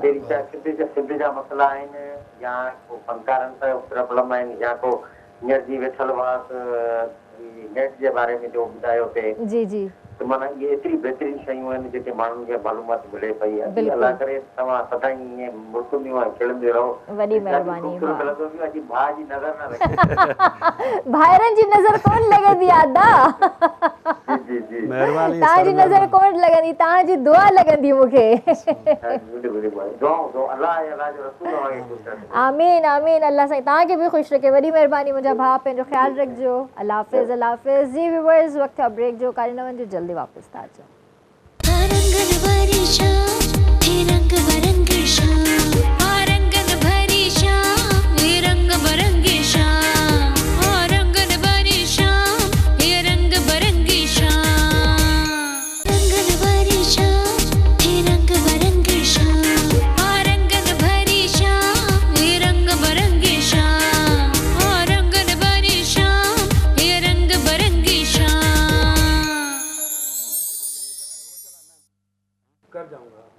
ॿेर भलीकार चवंदासीं तव्हांखे रंगनि भरी शाम में। ऐं हिते बिल्कुलु रिहर्सल पई थिए त हाणे नेक्स्ट कहिड़ो गानो ॻाइणो आहे। सो शोभी भाई सां जेको आहे थोड़ी म्यूज़िक ते जेको आहे डिस्कशन पई थिए। शोभी भाई, ये बड़ा एक चक्कर होता है ना?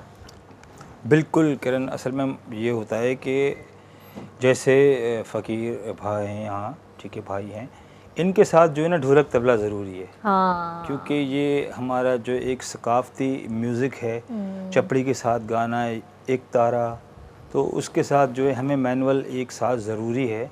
ये इलेक्ट्रॉनिक बीट्स हैं। अब ये है कि जितना हो सकता है अच्छा खूबसूरत करने की मैं कोशिश कर रहा हूँ कि मैनेज हो जाए किसी भी तरीके से, लेकिन हकीकतन ये है कि जैसे ये फ़नकार हैं इनके साथ एक ढोलक तबला ज़रूरी है।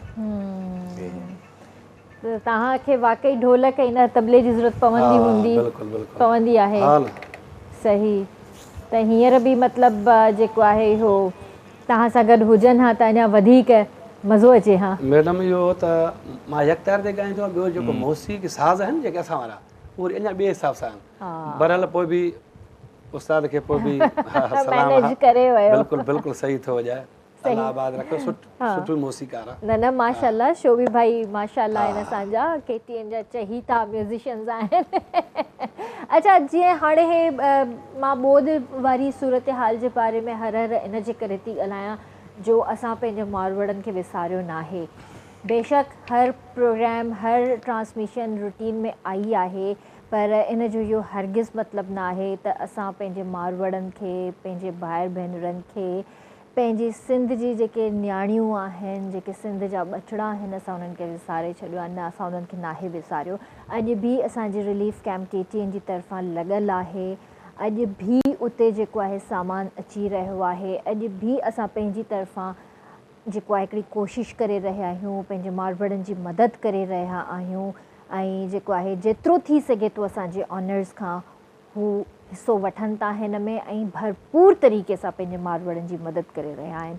सर तव्हां इन बारे में ॿियो छा चवणु चाहींदव? मां त एतिरो चवां थो त मुंहिंजो मौला सखी आहे, बेशक हर इंसान खे ॾिए थो। मां तव्हांखे हिकिड़ो नंढो भाषाई किसो ॿुधायां थो। बादशाह जो किसो आहे त जॾहिं हिकिड़ो बादशाह हो उन वज़ीरनि खे चयो त बादशाह जेके बि आहिनि सभिनि खे घुरायो त शिकार ते हलंदासीं। वज़ीरनि देरि न कयो, झटि में बादशाह घुरायो, बादशाह सभु अची विया। पोइ बादशाह शिकार ते निकिरी पिया। शिकार ते जो निकिरी पिया त पोइ शिकार कंदे कंदे जेको हदि वारो बादशाह हो एरिया वारो उहो रहिजी वियो, ॿिया सभु वापसि थिया। पोइ जॾहिं उहो वापसि जो आहे त अॻे तव्हांखे ख़बर आहे त माना माण्हू जानवरनि खां ड्रुजंदा हुआ, हाणे माण्हुनि खां ड्रुजनि था, अॻे जानवरनि खां ड्रुजंदा हुआ। पोइ उन बादशाह खे त ॾिठो त हिकिड़ो झूपड़ी ठहियो पियो आहे, वञी उते सॾु कयईं। उहो उथियो ग़रीब शख़्स, चई त मां तव्हां रहंदुसि। हुन चयो तव्हां 4 पहर राति जा गुज़ारे सुबुह जो हलियो वञा। हाणे बादशाह उन एरिया जो। पोइ जॾहिं हू आयो ग़रीब उथियो, हिन खे जेको हाल हुयुसि खाराई पीआरी, रिलड़ी बिलड़ी हिन खे विछाए ॾिनई, हे सुम्ही पियो। हिन जॾहिं सुबुह जो थियो त हिन चयो त बादशाह चयुसि त मां हिन एरिया जो बादशाह आहियां, हे मुंहिंजो तोहफ़ो अथई, हे पाण वटि रख त जॾहिं ॾुखी वक़्तु अचई पोइ मूंखे आज़माइजांइ। को साल के संधियूं गुज़रिया, ग़रीब शख़्स खे पंहिंजे घरवारी चयो त भला हाणे ही उन एरिया में सैलाब अची वियो। सैलाब जो अची वियो त पोइ ग़रीब शख़्स खे पंहिंजे घरवारी ॻाल्हायो त तव्हां हाणे वञो, बादशाह जो तव्हांखे मुंडी ॾेई वियो, छलो निशानी, तव्हां वञोसि उते ॾिसो हे ॿोॾ जी हालति में आहियूं, मन कुझु ॾेई विझे, को बचलनि जे लाइ कुझु थिए। हुन ग़रीब चयो त सही त मूंखे चए थो पाण वारो माई, पर बिल्कुलु वञांसि थो। हे पुछाईंदो उते पहुतो त गेट ते वज़ीरनि सां मिलियो, चई मां फलाणे बादशाह सां मिलियो, हे निशानी मूंखे बादशाह ॾिनो आहे। हुननि चयोसि हा तव्हांखे मिलायूं था। बादशाह सां वञी ॻाल्हि कयूं त हे अहिड़े आरे पारे आयो आहे जंहिंखे तव्हां छलो पंहिंजो निशानी ॾिनो आहे, उहो मां चई इन खे वठी अचो। त सिजु लहण वारो हुयो, बादशाह निमाज़ में वेहिजी वियो, हिन खे वठी जो आंदऊं त हे वेही रहियो, हो निमाज़ पढ़े थो। निमाज़ पढ़ी जॾहिं हुन दंग कयो त वरी दुआ घुरबो आहे, 10 मिंट 15 मिंट दुआ में लॻंदा आहिनि। त हिन दुआ जॾहिं घुरणु चालू कयो त ग़रीब शख़्स चयो वज़ीरनि खे मुंहिंजो कमु थी वियो। हुननि चयोसि बाबा कमु तुंहिंजो कीअं थी वियो, तूं वेह त सही की दुआ घुरे त पोइ वञी। चई न, उहो ग़रीब निकितो हलियो वियो। हलियो जो वियो त बादशाह दुआ घुरी उथियो, बाबा काॾे वियो? चई हलियो वियो आहे। चई जल्दी कयो, काथो घोड़ा कढो, कीअं बि कयो, उनखे पकिड़े अचो। कहिड़ो कमु हुनजो थी वियो, न मूंसां मिलियो, न ॻाल्हाई, न ॿोलाई। अदा ॻोल्हे ॻोल्हे हुनखे पकिड़िया अथऊं, वापसि आंदऊं, अची विया। हुन चयो ग़रीब शख़्स चयो, चई बादशाह मां जंहिं कम लाइ आयुमि उहो मुंहिंजो कमु थी वियो। चई बाबा उहो ॿुधाए। चई बाबा तूं पाण बादशाह आहीं, तूं ॿियनि खां थो पिने त मां तोखां छो पिना? मां बि उन खां पिना न, अलाह तोखे ख़ुशि कंदो, मां बि अलाह खां पिनंदुसि, तोखां न पिनंदुसि। छो त अलाह मुंहिंजो सखी आहे, कंहिं इंसान खे न छॾींदो। इहो ई मां तव्हांजे आयमि विच में ॻाल्हायो। अलाह ख़ुशि को छो त हर इंसान जंहिंजो यकीन आहे मुंहिंजे मौला ते न उहो कॾहिं बि ॾुखियो ॾींहुं न ॾिसंदो। इहा हक़ीक़त ॻाल्हि आहे भाउ। मां तव्हांजी ॻाल्हि खे अञा वधीक क्लियर करे छॾियां। जो हिकिड़ो किस्सो असांखे भाउ ॿुधायो ऐं उन्हनि जो बि इहो ई चवणु आहे त पंहिंजे अलाह जे साम्हूं हथ फैलायो ऐं कोशिशि इहा कयो जेका नमाज़ पढ़ो था ऐं जेके ॿ ॻोढ़ा जेके असां अकेलाई में वेही करे अलाह जे साम्हूं जेके दिलि सां अखियुनि मां ॻोढ़ा जेके निकिरनि था न ऐं जेका दुआ जे लाइ जेके हथ उन वक़्तु अलाह जी बारगाह में जेके उथनि था न अलाह सां क़बूल करे थो। ऐं मुंहिंजो त एतिरो तवक्कल आहे भाउ, मां तव्हांखे सची ॿुधायां, यकीन कंदा मां पंहिंजे रब जी ज़ात ते, पंहिंजे हुज़ूर पाक सल्लल्लाहु अलैहि वसल्लम ते, पंहिंजे क़ुरान ते, पंहिंजी नमाज़ ते, पंहिंजे हज ते, पंहिंजे रोज़े ते मुंहिंजो एतिरो अक़ीदो आहे जो मां कॾहिं बि कंहिं बि शइ में अगरि परेशान हूंदसि न मां सिर्फ़ु अलाह खे सवाल कंदसि, अलाह साईं मुंहिंजी मुश्किल आसान कर। ऐं यकीन क्यों मुंहिंजी थी आहे, बिल्कुलु थींदो, यकीन क्यों मुंहिंजी बिल्कुलु थींदे।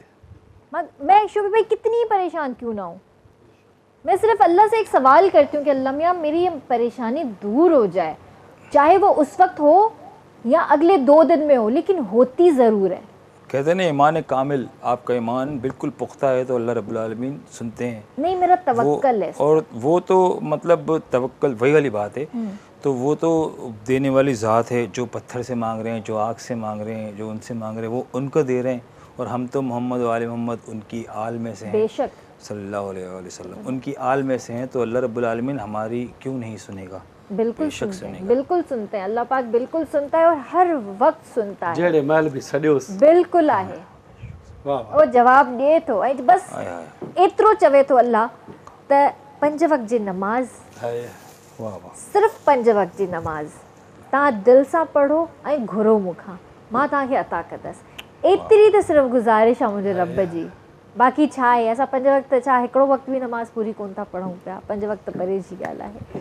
सो इन्हनि ॻाल्हियुनि खे बि अॻिते जेको आहे कंहिं न कंहिं ट्रांसमिशन में ॻाल्हाईंदासीं इन्हनि ॻाल्हियुनि ते बि ज़रूरु, छो जो इहे ज़रूरी आहिनि ॻाल्हियूं असांजी लाइफ जे बारे में। छो जो जिन हालातनि मां अॼुकल्ह गुज़रूं था त असांखे इहे शयूं कमु कोन्हनि, असांखे पंहिंजी आख़िरत में संवारण जे लाइ असांखे पंहिंजी नमाज़ ई कमु ज़रूरी। सो इन्हनि टॉपिक्स ते पोइ ॻाल्हाईंदासीं। भाउ हींअर छा ॿुधाईंदव असांखे? हींअर मुंहिंजो बि वरी बि गानो मशहूरु गीत आहे, कुझु सिंधी आहे कुझु उर्दू। अरे वाह वाह, नज़र कंदासीं। बिल्कुलु बिल्कुलु ॿुधायो।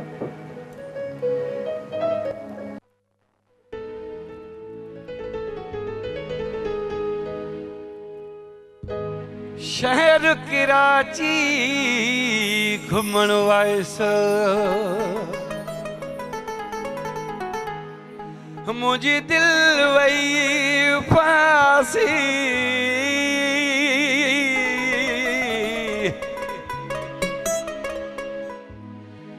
हुन ॻाल्हायो उर्दूअ में, मूंखे वियो अलाए छा थी।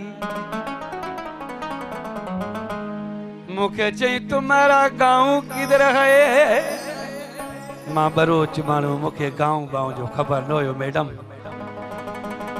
मूंखे चई तुम्हारा गाँव किधर है, मां चयोमांसि मूंखे गाँव जो ख़बर न आहे, सिंधी में मूंसां ॻाल्हाए। मां आशिक़ हाँ, मां मजबूर हाँ, पंहिंजे वस में न आहियां, ख़ुदा जो कसम। कसम थई मौला जो खिली ॻाल्हायो परवेज़ हिल उमराणीअ सां। बहरारी जो आशिक़ अॼु जॾहिं शहर में पहुतो उस्ताद, आशिक़ हिकिड़ो सुहिणो माण्हू ॾिठई, पर उन खे पैंट शर्ट पातल हुया, हो चरियो थी वियो। त अहिड़ो सुहिणो बहरारी वारा माण्हू ॾिसंदा ई न आहिनि, पर शहर में त वरी ॿियो कमु आहे कराची में न।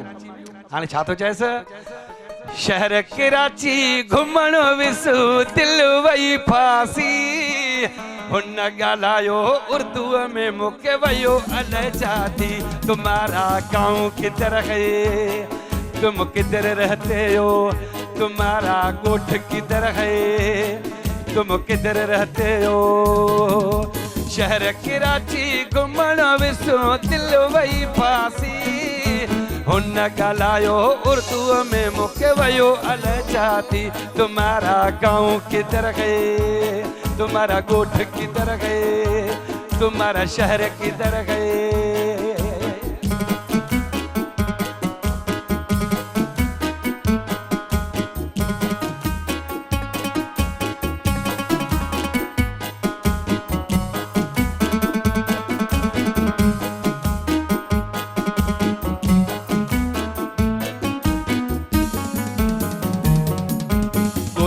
छॾे मां शहर में आयुमि हिते पंहिंजी दिलि फुरायुमि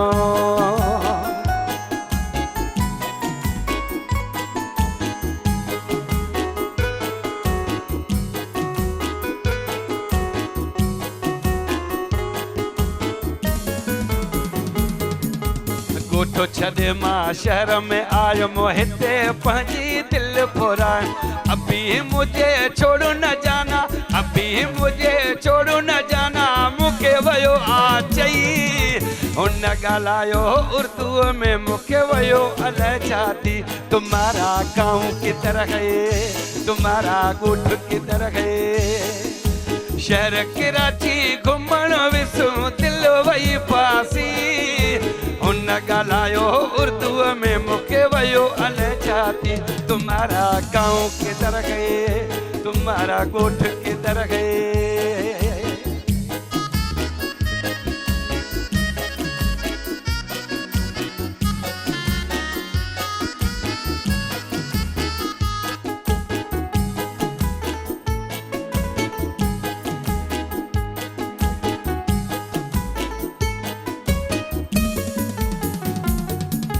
पैंट जी मूंखे ख़बर नाहे शर्ट खणी हू बीठी आहे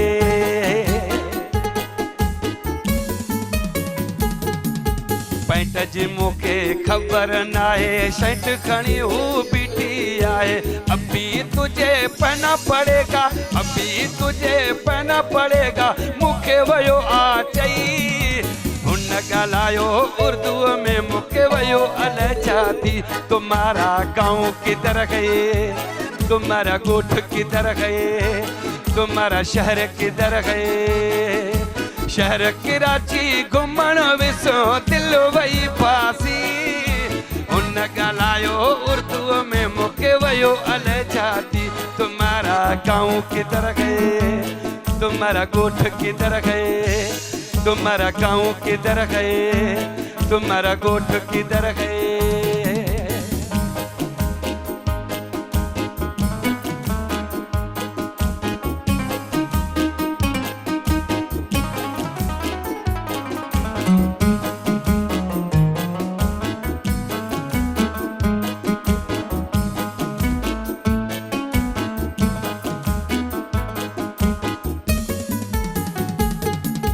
अमीर खान फौजी चे हाणे फांसी वया से मौला जाने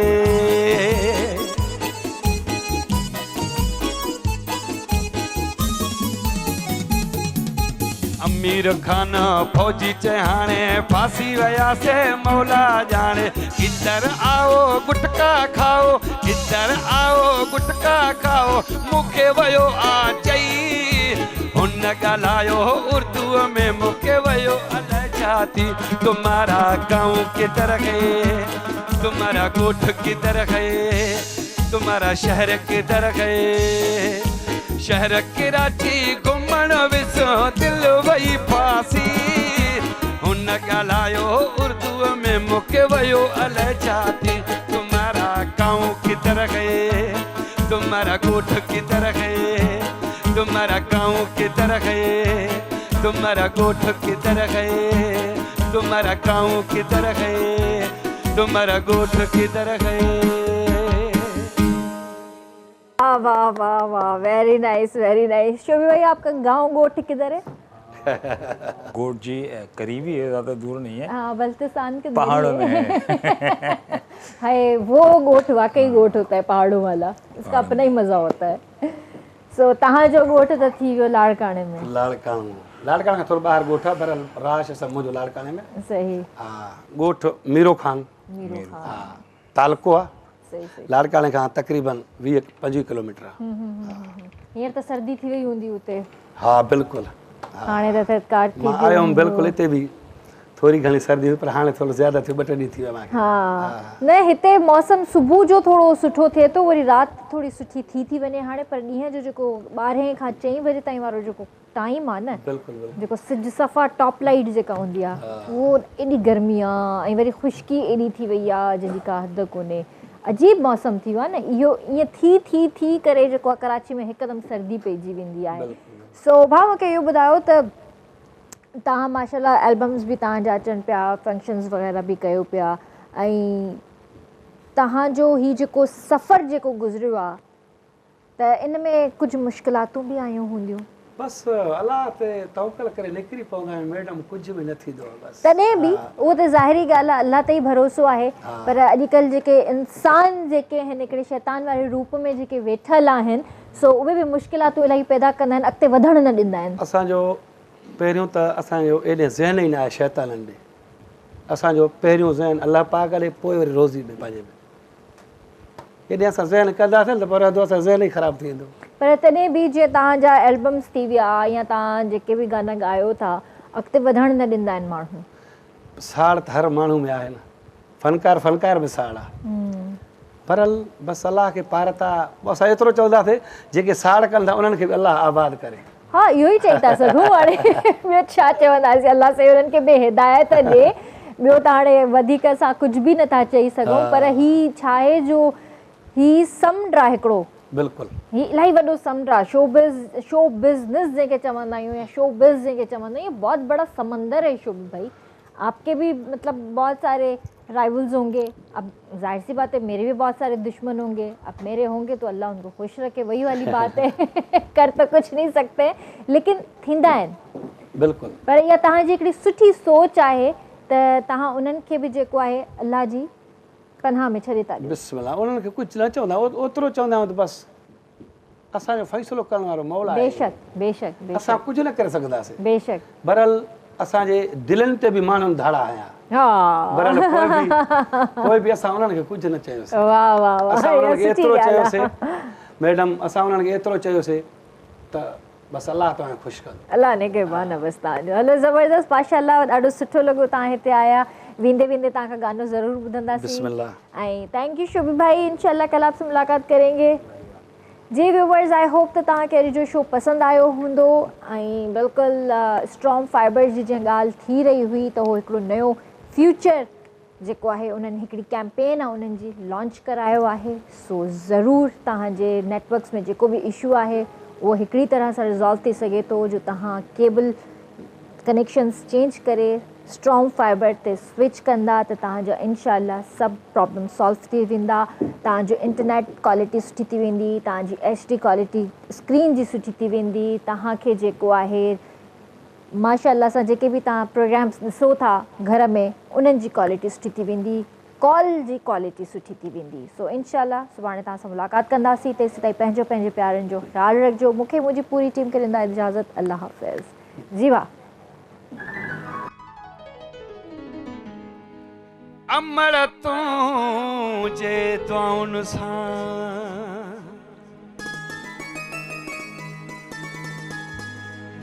वया हिन रंग रची,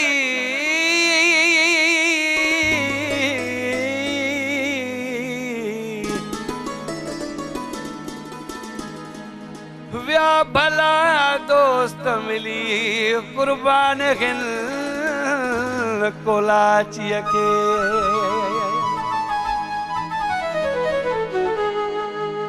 अमर तुंहिंजूं दुआऊं मूंसां साण वाहिल, जी जल तुंहिंजूं दुआऊं मूंसां साण वाहिल, भले साड़ो ला सड़ंदा वतन, भले साड़ो ला सड़ंदा वतन, सड़ंदा वतन, सड़ंदा वतन, जी जल तुंहिंजूं दुआऊं मूंसां साण वाहिल, अमर तुंहिंजूं दुआऊं मूंसां साण वाहिल, भले साड़ो ला सड़ंदा वतन, भले साड़ो ला सड़ंदा वतन, सड़ंदा वतन, सड़ंदा वतन, अमर तुंहिंजूं दुआऊं मूंसां साण वाहिल, जी जल तुंहिंजूं दुआऊं मूंसां साण वाहिन।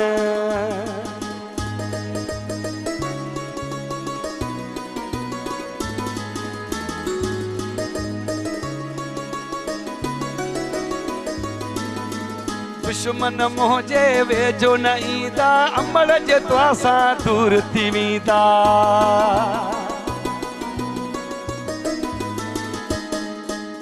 दुश्मन मुंहिंजे वेझो न ईंदा, अमर जे दुआ सां दूर थी वेंदा। जीजल तुझू दुआऊं मूंसां साण वाहिन अमल तुझू दुआऊं मूंसां साण वाहिन भले साड़ोला सड़दा वतन